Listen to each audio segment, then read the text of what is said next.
La communauté philippine en plein recueillement dans ce parc de Vancouver. Des centaines de bougies, des prières, et pour celles et ceux qui le souhaitent, des prises de parole.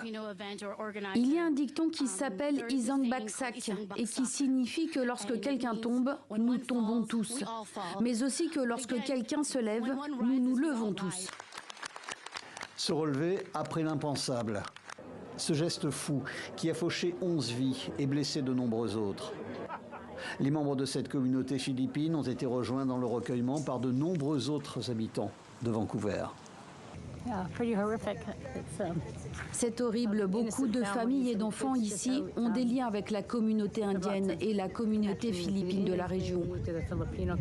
C'est un endroit formidable avec des gens vraiment merveilleux. Pourquoi? Ce ne sont pas des choses qui arrivent aux gens gentils, n'est-ce pas? Ce n'est pas juste, vraiment.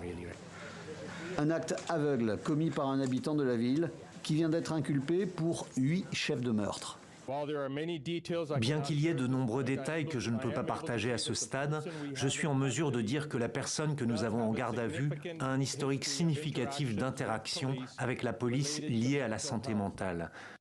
Je peux également dire que nous ne pensons pas qu'il s'agisse d'un acte terroriste, ni qu'il y ait des menaces pour notre communauté.